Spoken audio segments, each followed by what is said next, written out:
നമസ്കാരം, news prime മലയാളത്തിലേക്ക് സ്വാഗതം. പഞ്ചാബിൽ കോൺഗ്രസ് ശിരോമണി അകാലിദളുമായി സീറ്റ് ധാരണയിലേക്ക് എത്തി എന്ന റിപ്പോർട്ടാണ് വരുന്നത്. 22 സീറ്റുകൾ ശിരോമണി അകാലിദളിന് നൽകാം എന്ന വാഗ്ദാനമാണ്.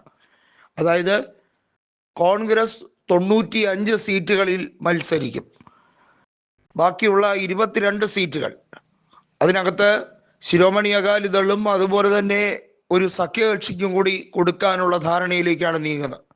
അതായത് ശിരോമണി അകാലിദൾ ചിഹ്നത്തിൽ തന്നെയായിരിക്കും മത്സരിക്കുക. ഇത്തരത്തിൽ ഒരു നീക്കം അത് തീർച്ചയായും അധികാരത്തിലേക്ക് എത്താൻ കോൺഗ്രസിന് എളുപ്പം സഹായിക്കും എന്ന കണ്ടെത്തലാണ്.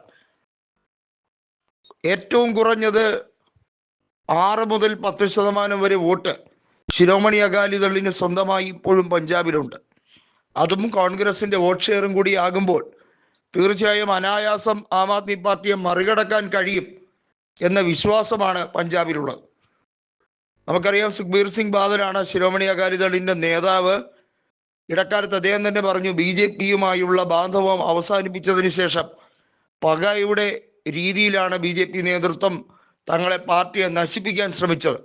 ശിരോമണി അകാലിദൾ പ്രവർത്തകരെ വലിയ തോതിൽ പല കാര്യങ്ങളിലും കള്ളക്കേസിൽ കൊടുക്കാൻ വേണ്ടിയുള്ള ശ്രമം BJP നേതൃത്വം നടത്തുന്നുണ്ട് എന്നും ED വിജിലൻസ് അന്വേഷണം ഉൾപ്പെടെ തനിക്ക് നേരെ വരുന്നത് ഇതിൻ്റെ ഭാഗമായാണെന്നും കേന്ദ്ര മന്ത്രിസഭയിൽ നിന്നും കർഷക പ്രക്ഷോഭത്തിൻ്റെ പശ്ചാത്തലത്തിലായിരുന്നു ഹർസിമ്രത് കൗർ ബാദൽ നരേന്ദ്രമോദി ഭരണകാലഘട്ടത്തിൽ 2ാം നരേന്ദ്രമോദി സർക്കാരിൽ നിന്നും രാജിവെച്ചതെന്നുള്ളത് നമുക്കെല്ലാവർക്കും അറിയാം.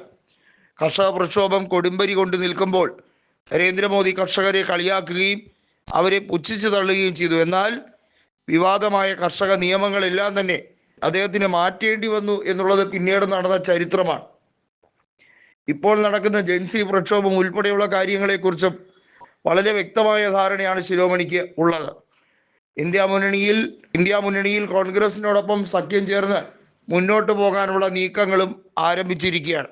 മാത്രമല്ല, രാജ്യസഭാ തെരഞ്ഞെടുപ്പിൽ ഉൾപ്പെടെ കോൺഗ്രസ് നേതൃത്വത്തിന് അനുയോജ്യമായ തീരുമാനങ്ങൾ എടുക്കാനും ശിരോമണി അകാലിദൾ MLA-മാർ തീരുമാനിച്ചു കഴിഞ്ഞിരിക്കുന്നു.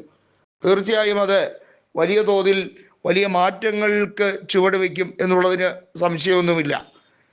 മുൻപ് അകാലിദളും BJP-യുമായിരുന്നു പഞ്ചാബിൽ സഖ്യമെങ്കിൽ ആ സഖ്യം അവിടെ കേന്ദ്രമന്ത്രിയായിരുന്ന ഹർസിമ്രത് കൗർ ബാദൽ മന്ത്രിസഭയിൽ നിന്നും ഇറങ്ങിപ്പോയതോടെയാണ് ആ സഖ്യം എന്നേക്കുമായി അവസാനിപ്പിച്ചത്.